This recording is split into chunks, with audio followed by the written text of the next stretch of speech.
This is Figma. It's a powerful UI design tool, and because of its simple interface, you can learn it in a few minutes and start crafting sophisticated designs, artwork, or even memes. So just go to figma.com/downloads, install it, and pin it right in your taskbar between the other important apps. Ready? Let's go!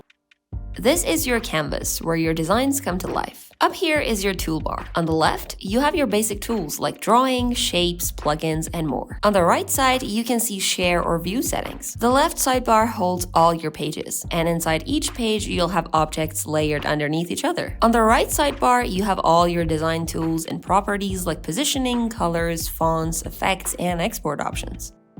If you want to be fast in Figma, you have to start using shortcuts instead of point and click. For example, F to create a frame. Think of a frame as a screen like mobile or desktop. You have all these presets listed here too, which might come in handy. Now that we have a frame, let's fill it up with shapes. Press R and draw a rectangle, but that's irregular. So let's hold Shift to make it a perfect square. Plus, you're drawing from one corner. If you wanted to create it from the center, you could just hold Alt. Now do this for all the other shapes. These might just look like basic shapes to you, but we create almost all other shapes from these same simple shapes like Lego pieces. For example, you can make a cool button by curving the corners of a rectangle, either on the shape itself or by entering a specific number here. You can create a ring from a circle or drag the arc to make Pac-Man. Or even new shapes by addition, subtraction, intersection, or exclusion of two shapes. For example, how do we create a heart? If you break it down, what could be the smaller building blocks? Is it a union of two half-curved rectangles, or two circles and a triangle? Or maybe it's just a very good drawing with the pen tool. Could be any of them. I mean, a circle is basically an infinite number of squares, right? But don't worry if you're not good at math, because neither am I. And 99% of designers just use resources or plugins for most complex shapes. Just go to this tab, select plugins, and search for anything you need.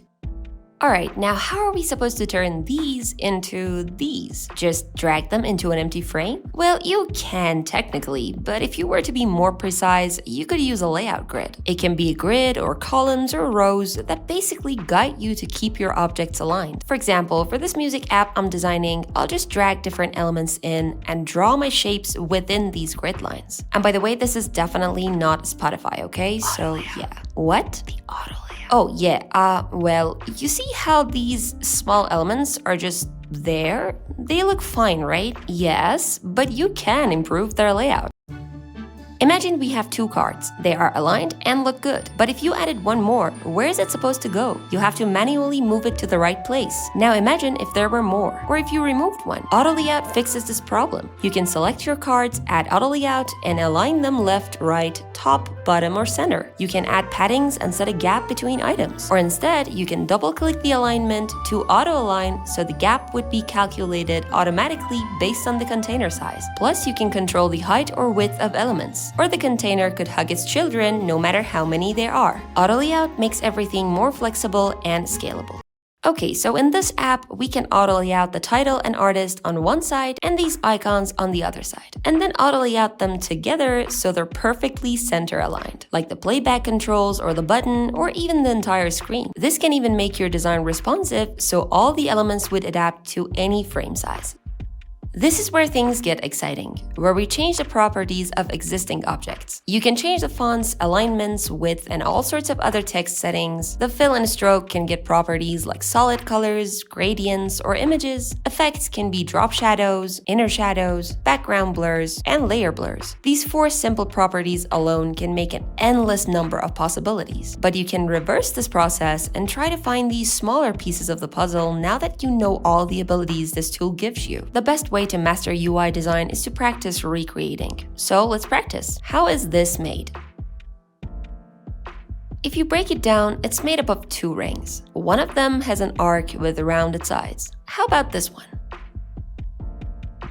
It's made of two rounded rectangles, one with a fill and the other with a thick stroke and a shadow of only that stroke. Last one.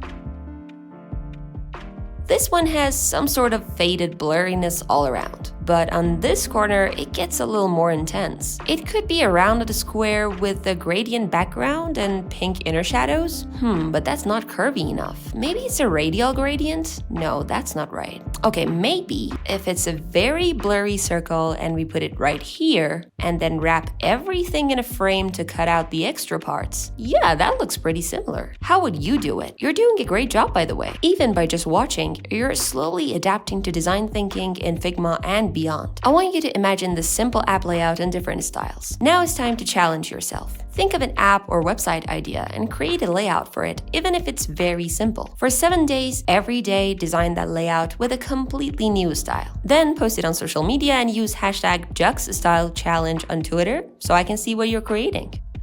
If you need to use the same element over and over, you could either copy it every single time, or you could create a component from the first one, go to the Assets tab, drag, and drop. If you think that was cool, wait till you find out you can create styles from every color, font, or shadow property. And instead of entering the same values over and over, just respawn everything with a click. That's how big projects manage to keep consistency.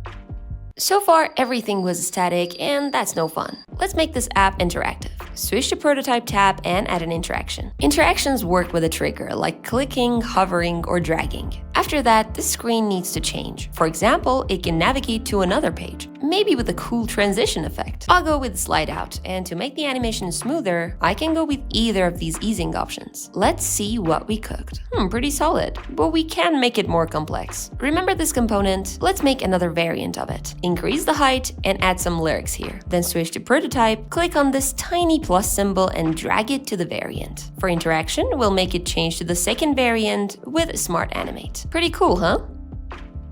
Have you heard the song, by the way? By now, you've learned about 80% of Figma. And from here on, all you have to do is design, design, design. And that's all for this video. If you liked it, make sure you do your magic down there and see you on the next one.